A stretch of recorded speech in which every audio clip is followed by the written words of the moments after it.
Let me give you an example. If I were to talk to Dan Bilzerian, I did a show recently here on the channel. You can find it on the page. I talked about my fig tree dying. So I have 2 fig trees at my house. One in the front garden, one in the back garden. The fig tree in the front garden looks like it has died. Now, logic would tell you folks, here in Ireland, we pass through winter.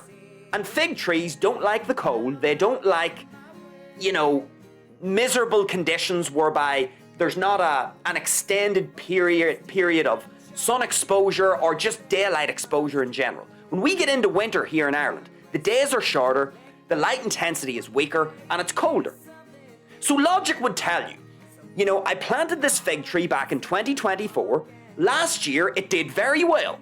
Last year, it gave about 10 figs. Just a wee small tree. So last year, it was alive and kicking. And then, as it's come around to summer this year, it looks like it's died. So for whatever reason, you would say logically, the fig tree has probably died because it didn't survive the winter here in Ireland.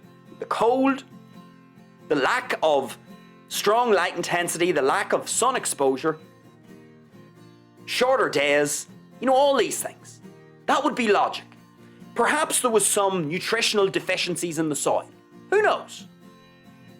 Maybe it's a combination of the two. Maybe there was some leaching of nutrients out of the soil.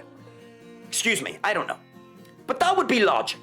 You would say it was something. That would be your explanation as to why the fig tree has died. Now, if I was to talk to Dan Bilzerian would say, Mr. Bandito, you are talking out of your arse. You're overlooking something critically important. It isn't the weather. It isn't the winter. It isn't nutrition leaching out of the soil. No, Mr. Bandito, you are incorrect. The reason why your fig tree died is because of Netanyahu, Israel, and the Jews. Netanyahu sent a drone over to Ireland, to your house, and that drone deposited some toxic chemical into the soil near your fig tree, and it fucked your fig tree over. It was Netanyahu. It's a conspiracy. That's what Dan Bilzerian would probably say, because through the world view of Dan Bilzerian, the lens that he seems to use to analyze the world, everything would seem to be Israel, Netanyahu, and the Jews.